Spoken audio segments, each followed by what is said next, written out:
Perfect. So the idea of today's presentation, complementing with the two other webinars you may have had or not, but it's fine. I will also start a bit from the basics, is to discuss climate finance in the context of COP29. So normally, if you followed, you know now what it's COP and why it's relevant, and you know also a bit maybe how to engage. So now let's try to deep dive into this year's topic. It's all about money, and I will explain you why. So just to briefly tell you who I am and who I work for. Yeah, sadly the picture is not appearing, but that's okay. So I work for CAN International, so Climate Action Network International. As Olia said, we're colleagues, so I work for the International Secretariat. So we are a very large network of organizations working on climate issue across the globe. So we have a regional focus, such as CAN EECCA, that Olia is coordinating, for example, but also regional focus across Africa, Asia, the Pacific, etc.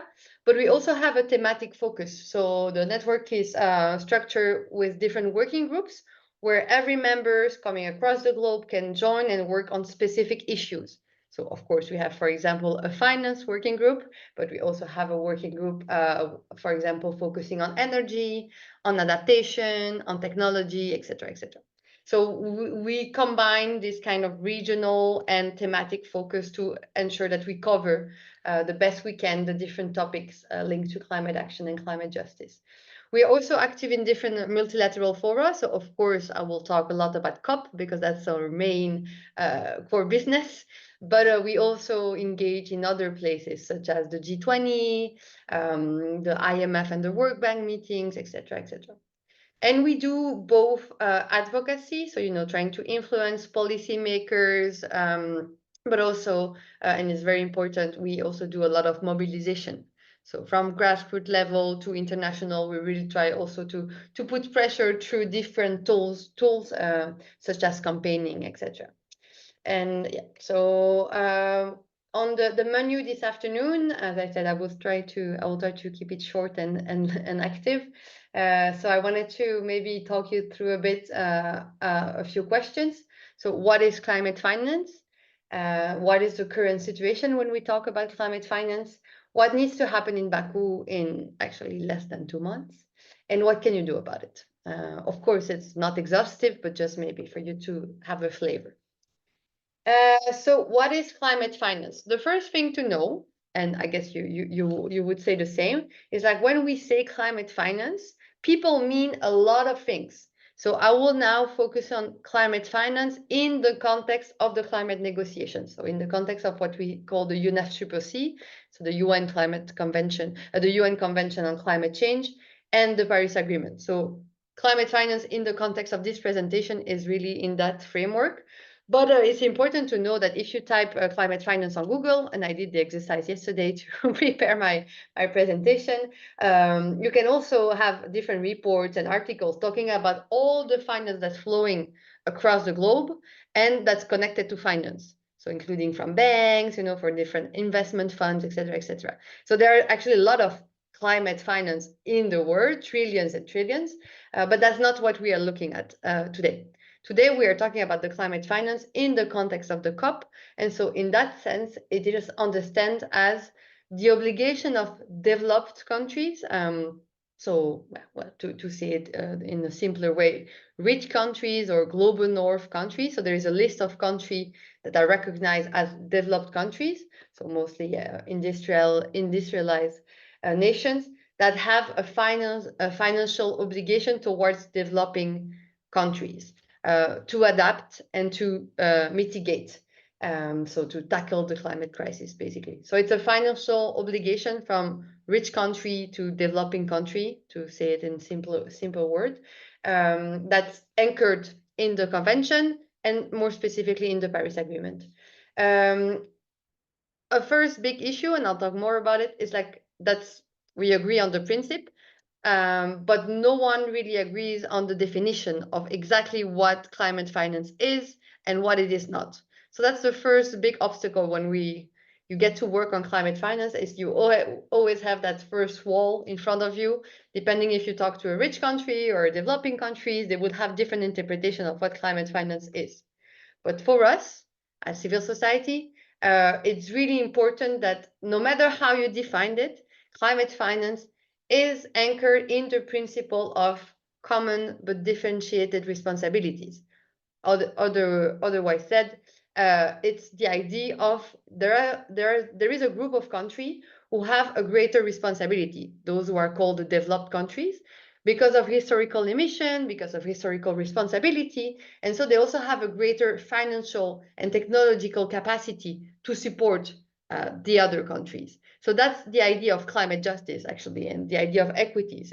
Some countries have been emitting first, and they have been, what we said, appropriating the carbon budget first.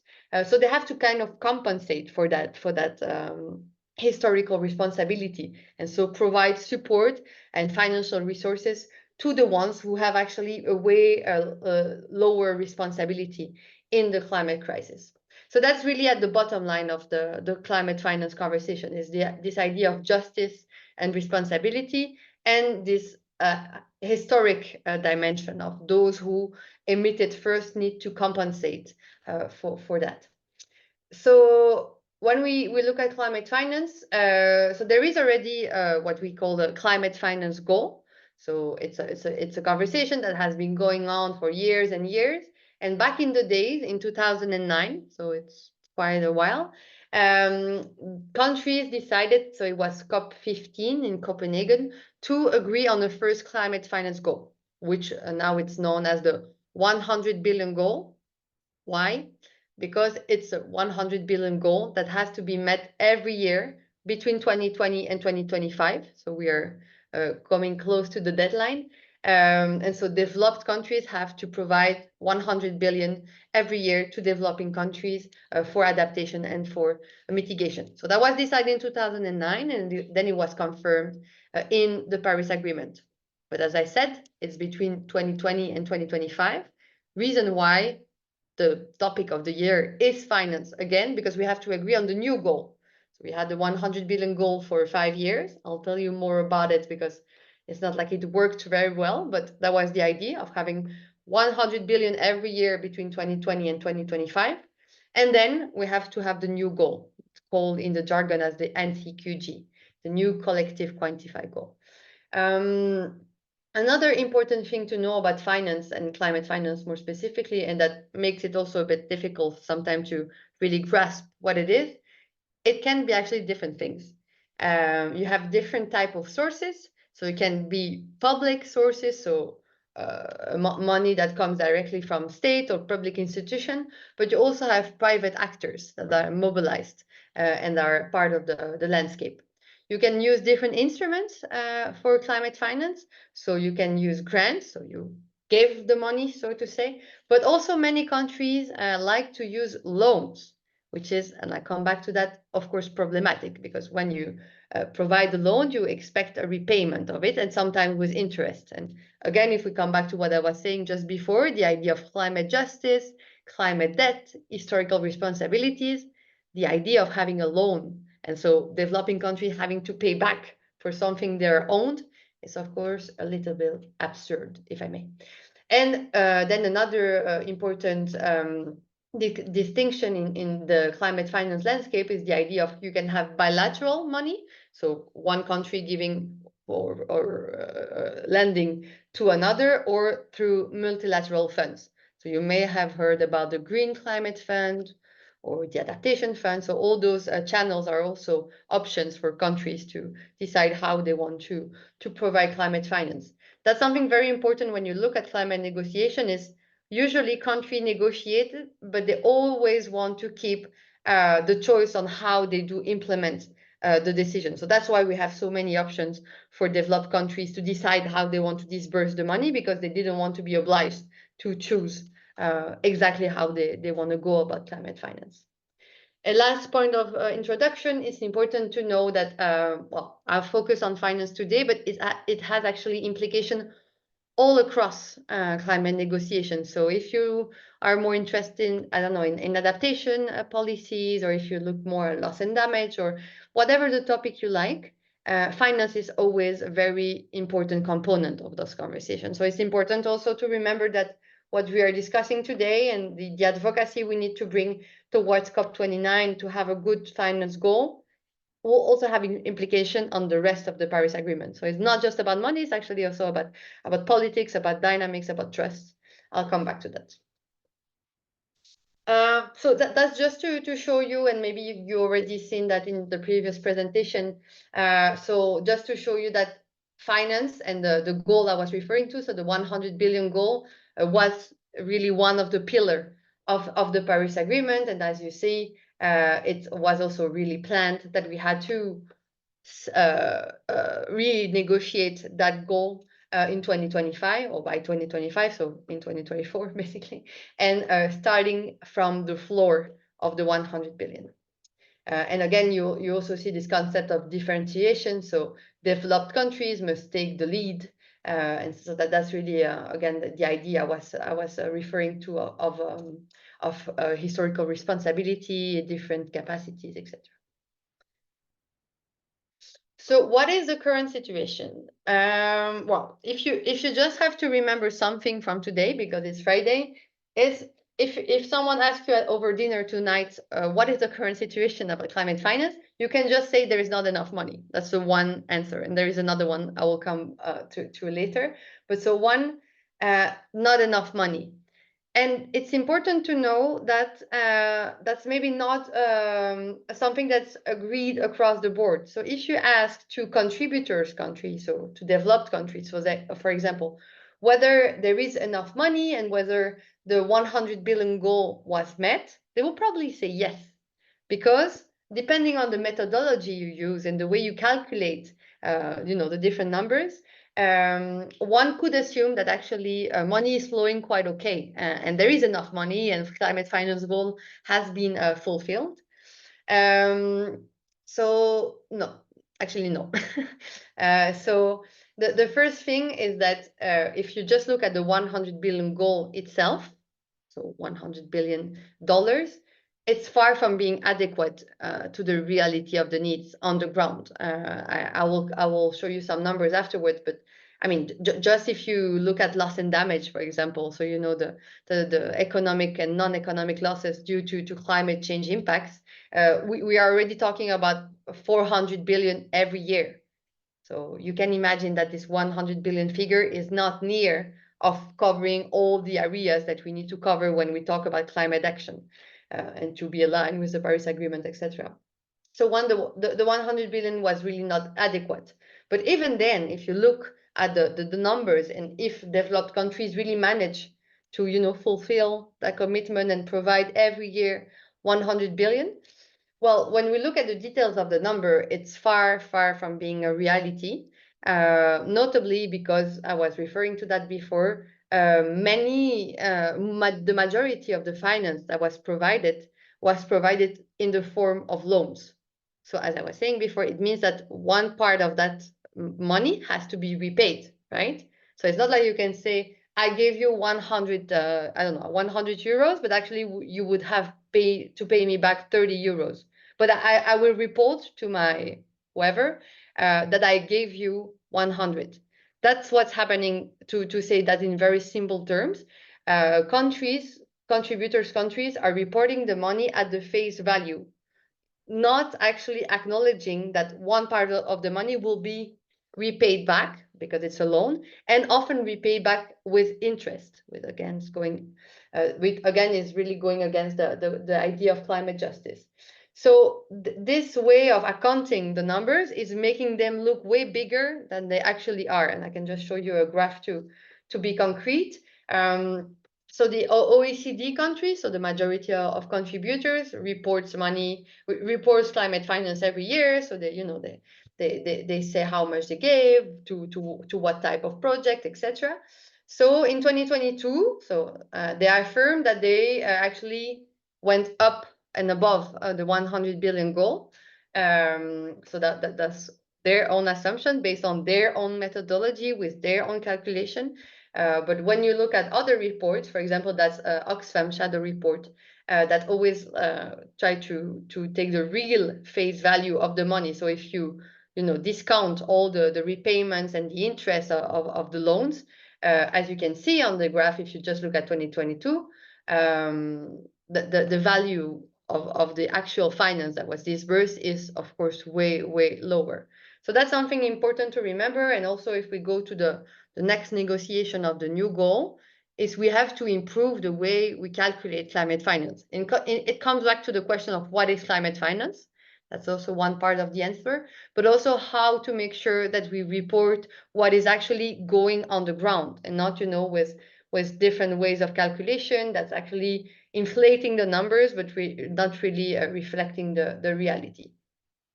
And I mean, I have many other examples to tell you that money is not flowing at the scale of the needs, but maybe I won't overload you with different examples, and I'll share my slide in any case later. But so there is not enough money, and that's a reality across the board, whether you look at energy finance, at loss and damage finance, at adaptation gap. I mean, we've been talking about this adaptation finance gap for years. There is no money and not enough money, not flowing at the scale of the needs. So that's an important starting point, I think, for the discussion, because we are going to renegotiate a new goal, and we need to scale up, right? Also in the way of how much the new goal should cover. So just to give you that flavor. And the second thing, if you have to report back at dinner about what is the current situation, is that there is no quality of the finance. So we talk a lot about big numbers, how many zeros are we going to get, etc. So it's important, of course. But if you get a very high number and that's actually not answering any of the qualitative requirements for developing countries, it's actually a bit pointless, if I may be frank. So it's important also to work on ensuring safeguards and guarantees on the quality of the finance. So there are different ways to look at it, and there are different priorities. It's a bit more technical, so I'm happy to answer a question afterwards if it was a bit too much. But so one thing that's really important, and that we actually don't see happening at all, if you look at the previous 100 billion goal, is the question of additionality.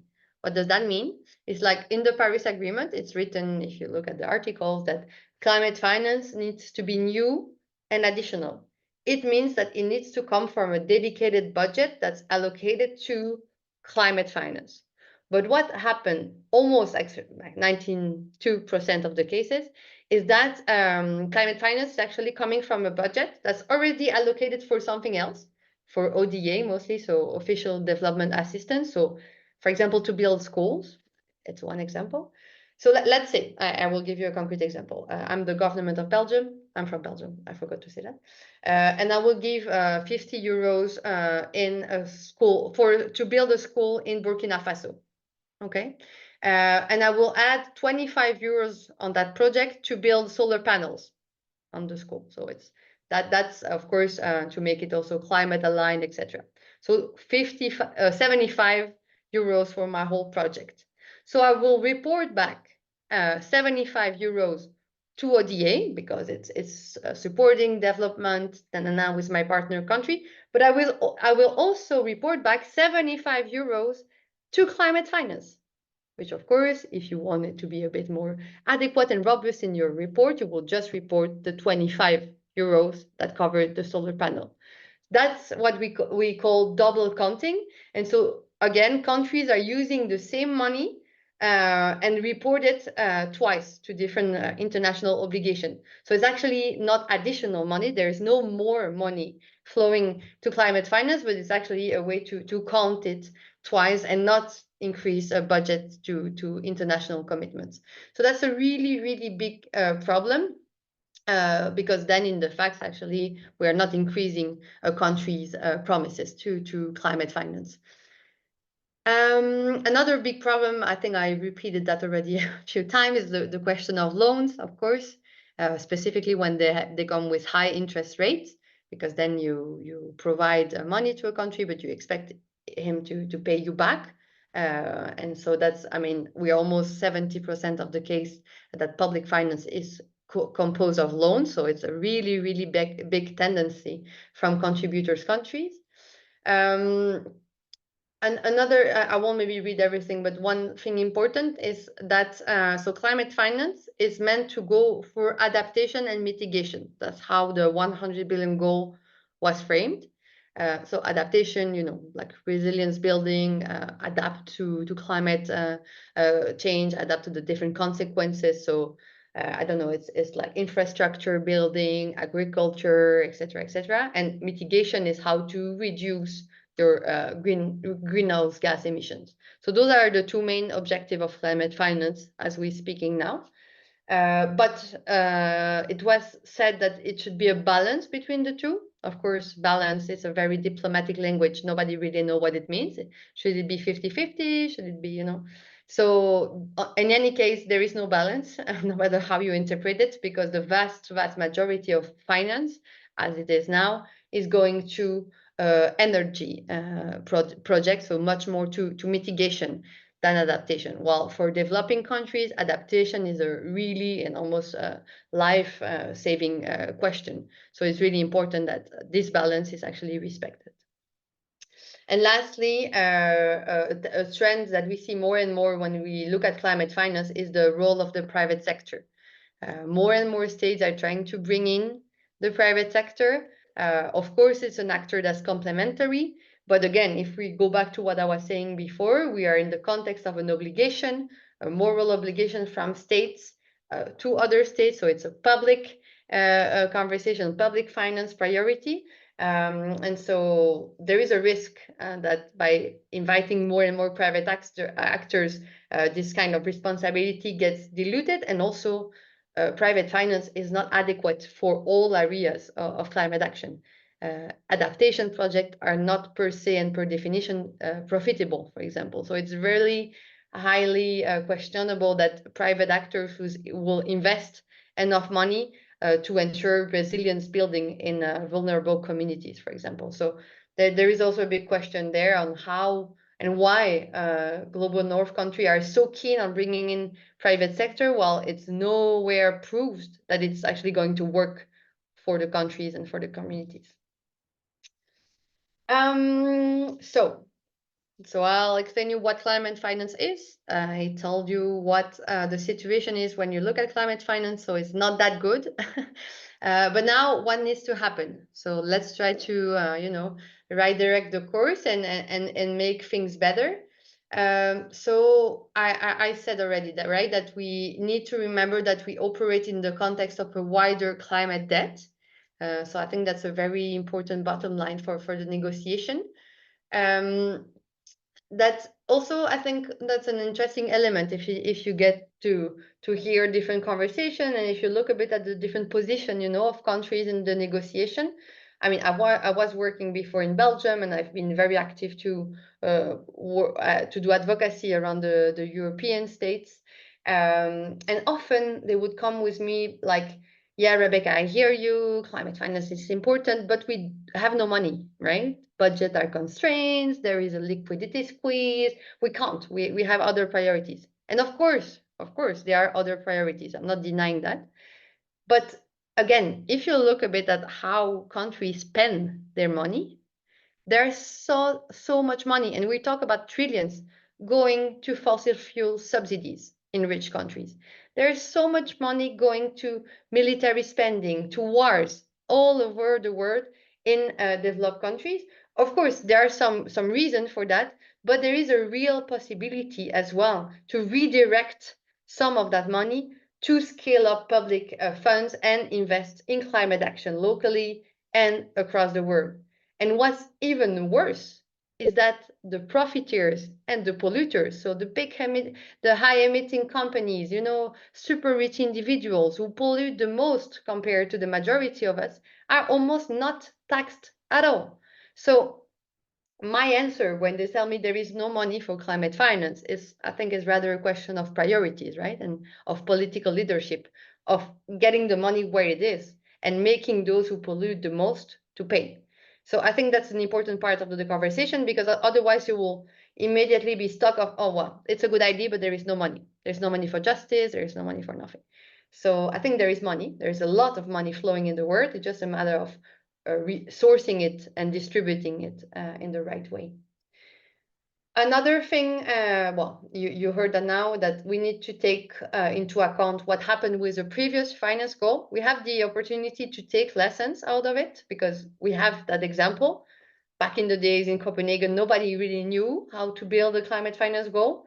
They made a lot of mistakes. So I think we can, take stock of that and improve. We know what worked, not so much. We know what didn't work, so we can really go about it. And yeah, just to finalize this, I think it's also important for you to know, if you're engaging a bit with the COP and the finance conversation, that yeah, context and timing are not on our side. I was in Baku last week. I don't know if some of you are based there. I was in Baku, no, 2 weeks ago. I don't know. I'm lost in.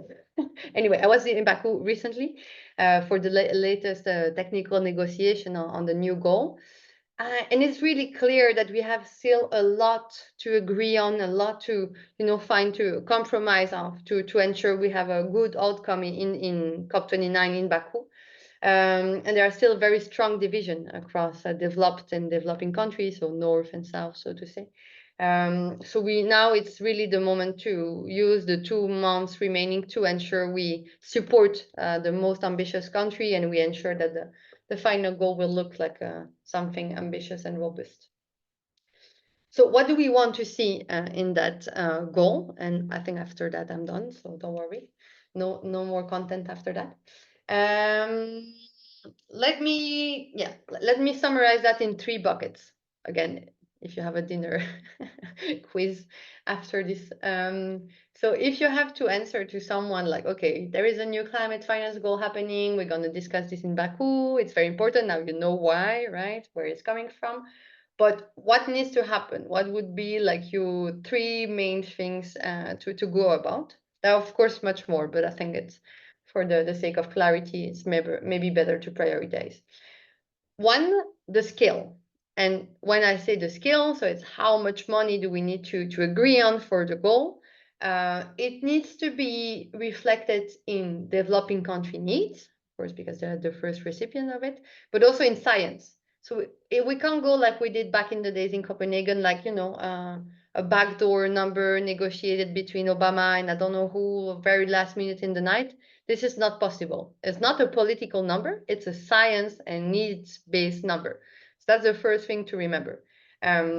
It's really critical. And when I say science-based and needs-based, you need to look at the different needs that exist. So of course, how much money would you need to mitigate? So to reduce your emission, to make your energy system clean, 1. 2, how much money do you need to adapt? Because climate change is hitting your country very hard. So how much money you need to invest to adapt your agriculture, because you can't have the same crops as you did before, etc. And 3, how much money do you need for everything that you're losing because of climate change? Because that's a reality, right? Many countries now, after floods, after storms, after heat waves, etc., are losing either lives, either livelihood, either traditions, either homes. I mean, that's a reality that we need to be aware, and that's everywhere in the world now. There is now what we call the era of loss and damage. So there are things that we will never get back because of loss and damage. It's very hard to quantify, but it's also important, of course, to dedicate money to that. So those 3 buckets, adaptation, mitigation, loss and damage, needs to be covered by the new goal. And as I was saying before, the big priority of this money needs to be public, so coming from the states. 1. 2, I told you right before about the quality of the finance, right? You can have the best number you want, but if the money is not qualitative enough and not answering what people need on the ground, no point. So public finance, no loans. Yeah, I told you why now.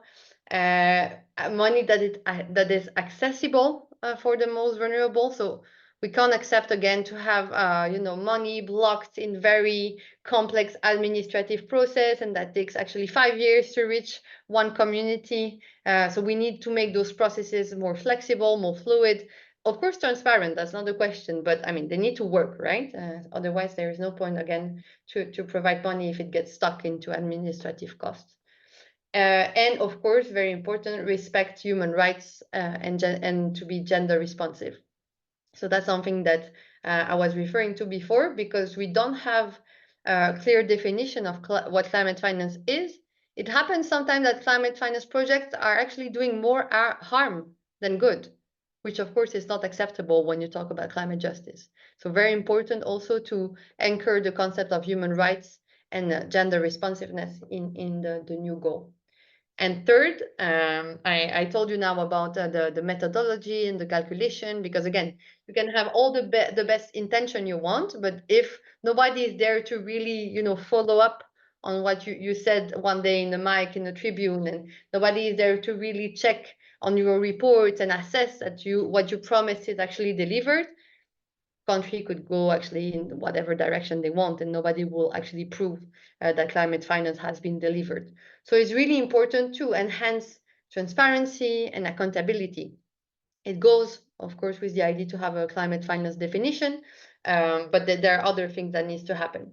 So just to remember, scale, quality, and transparency, if I have to summarize it briefly, would be very, very important to be at the core of Baku discussions. Oh yeah, that's just a little draft to explain you what I just said. Last slide. What can you do about it? Well, many things. So it's a non-exhaustive list.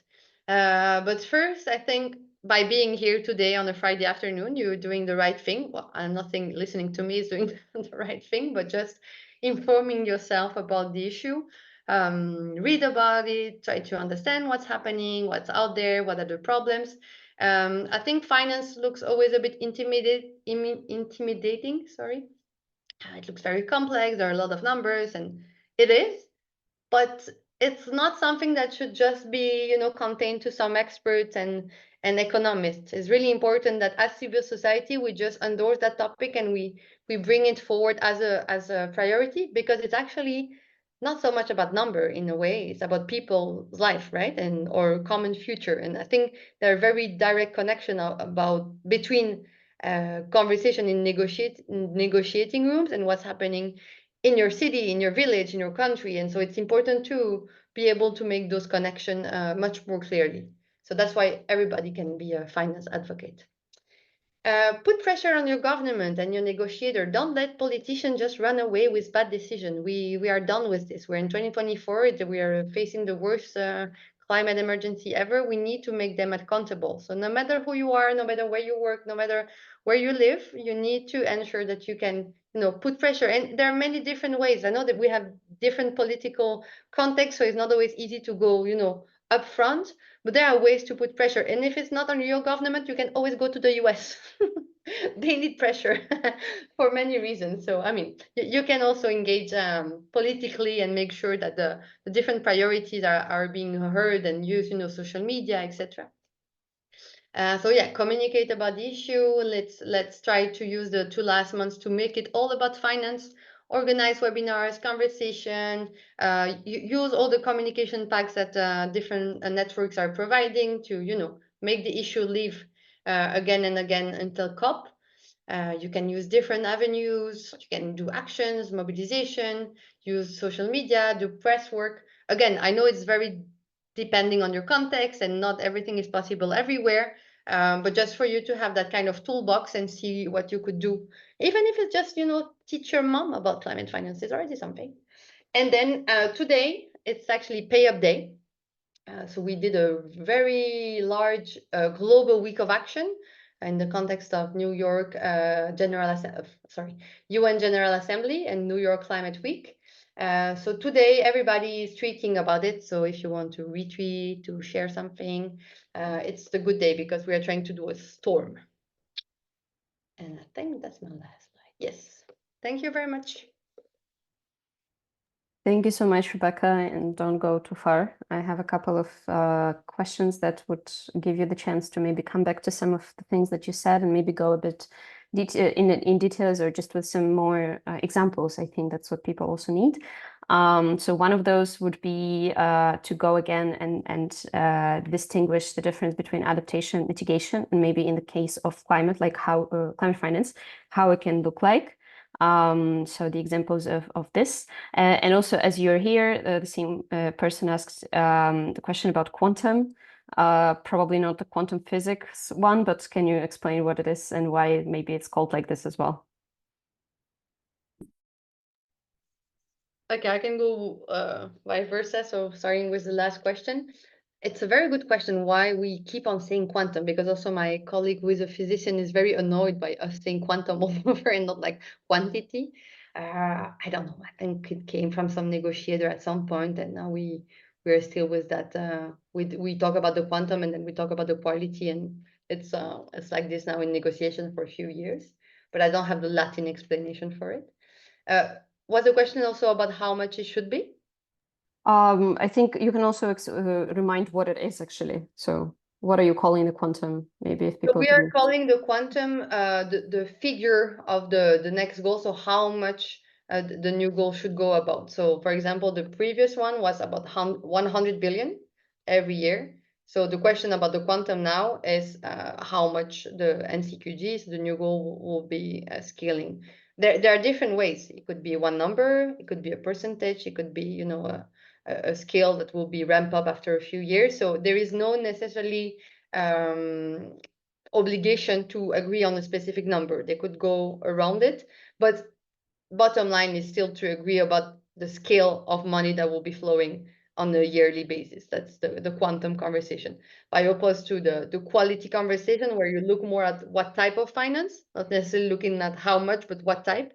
The quantum is more really about numbers at the end. Other question was about difference between adaptation and mitigation. That's true. Yeah, it's also a question I get a lot because it depends a bit on the context, and often you can have actually projects that do a bit both. But let's say that if you go by the definition of what is what, so mitigation is about, as I was saying before, reducing carbon emissions. So it's, for example, it's often mostly understood as energy investment. So, for example, if you look in the context of climate finance, it would be a country investing in a solar panel farm in Burkina Faso, for example. I'm just giving an example like that. Or in a microgrid in Morocco to connect villages, or in clean cooking in Zimbabwe, or in Indonesia, or those stuff like that. So it's how to mitigate, to reduce your greenhouse gas emission, mostly through energy, but it can of course go to decarbonization of other sectors. But if you look at the different numbers, climate finance, when you go to mitigation, is mostly about energy. I think it's like 50 or 55%, 70, sorry, it's really Friday, 70 to 75%. So that's going to energy projects. And when you look at adaptation, that's again a bit more open as a definition, but it's the concept of how to adapt, as it said, to the consequences of climate change. So let's imagine that you're a farmer and that you had like traditional crops. So you're used to have, you know, your traditional seeds and your products coming from your father and his father before. And so that's like the traditional way you are used to do agriculture in your countries because of your geographical and climatic context. But things are evolving, right? Maybe your soil is more dry, and the temperature are changing, it rains more or it rains less. So you have to adapt your practices and your way you do agriculture to a new reality and a new climate. So that's an example of adaptation, for example. Another one could be that, you know, because of sea level rise, let's say that your village is not yet flooded, otherwise we go to another category, which is called loss and damage. But you realize that you really need to reinforce all the infrastructure that are at the coastal level to ensure that you can face, you know, maybe more frequent floods, or just the consequences of the fact that the sea level got a bit higher through the years. So that's adaptation. Of course, It's always a bit between loss and damage, and you can go also close to mitigation depending on the sector. But that's really the concept of building resilience, actually, in a changing climate. So those are the two legs, so to say, of the 100 billion goal. And the idea now for the new goal is to add a new leg. So I have a three-legged goal, because since we discussed in Copenhagen, so 2009, we are in a new situation, sadly, because things have not gone fast enough. We also have now the real reality in many countries that they are facing loss and damage. And loss and damage is about what cannot be recovered because of climate change, what is lost basically. And so that's, if you take the example of sea level rise, so I was telling you about how to try to adapt, so make your walls and your house stronger to resist. But at some point, if like your village is just flood and disappear, we are in another situation, right? It's not that you can adapt anymore, is that, yeah, you lost your livelihood, your home, maybe your economic revenues, etc. You have to migrate. So you see, that's a different situation, and that needs to be recognized as well now under the new goal. Thank you so much. And maybe just to come back and cover again how much actually money is needed to implement the targets of the Paris Agreement. That was the question from a bit of like a middle, maybe in like middle of your presentation. I would maybe just like add a bit from myself, like how do we even know how much is needed? I think that's also interesting to understand. It's a very good question, because it's actually very hard to know. And I think the first thing to remember is that no matter which study you're looking at, we are only having underestimation, because it's really hard to quantify exactly how much would be needed. So I think that's important to remember, that no matter what number I will share with you now, it would be under the real reality. But just because it's really hard for, if you look at mitigation, if you look at adaptation, if you look at loss and damage, and the fact that everything is evolving, and we know also that the emission are still rising, we may face tipping point, etc. So it's really hard to exactly anticipate how much money will be needed. But if you look at maybe one sources that's often used in the climate negotiation, if you look only at developing countries, they have to submit their climate plans, which we call NDCs. And so they kind of quantify how much they would need to implement those. And so if you just look at climate plans, so of course it's not covering all the needs. We are between 5.8 and 5.9 trillion, let's say 6 trillion a year, covering all the different areas of climate action. But I mean, that's again just answering one part of the conversation, but it's just to give you a scale. We're talking about trillion, not billion. And again, to remember, the previous goal was only 100 billion. But maybe to give you a floor of what civil society is pushing for. So we decided that we didn't want to really engage in the conversation about how much of the whole goal, because as you were saying, Olia, it's really hard to be exact, and we didn't want to take the risk of giving a number that's too low. So what we contributed in our submission is just to look at how much public money should be in the new goal.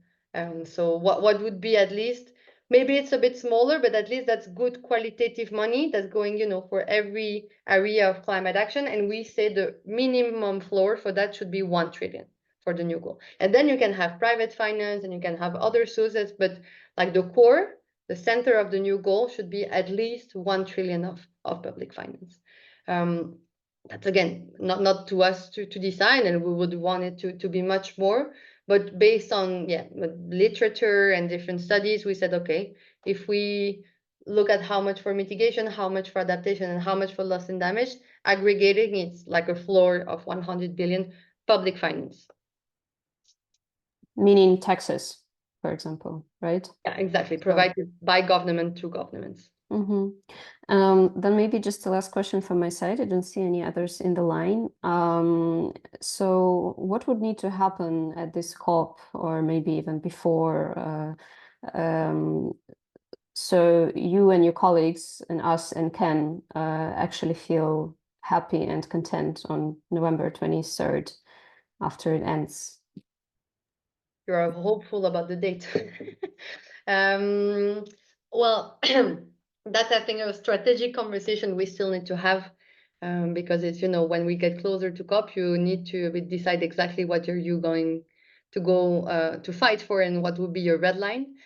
So I can't give you an official answer yet, because it's something that we will discuss also together, Olia, in our different structures. But my gut feeling and my sense is that if we don't get something agreed in Baku that's really clear about the quality component of it, so meaning if we allow, maybe we get a big number, but we are not specific about who should give it, how much money of this goal should be provided in the form of grants, how much money should go to adaptation, loss and damage mitigation. So really have more the details ready.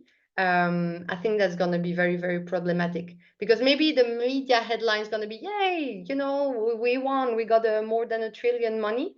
But in practice, and again, for the most vulnerable and for the communities, if they are not secured and guaranteed that the money that first is going to flow, but then going to flow in the right project to the right person for the right purposes, there is no point. So I'm not impressed with big figure until I really know, the details of it. And by details, it's not like, to be too complex and too technocratic, but just making sure that there are the right principle driving this new goal. And behind this, there is, of course, a question on how developed countries are ready to take responsibility for this new goal. And that's something that I'm not really reassured by the different conversations I've seen in the negotiating rooms, etc. Many of them are trying to put the burden on other countries or on other, actors, saying, oh, the World Bank could also contribute, right? Or China should also contribute.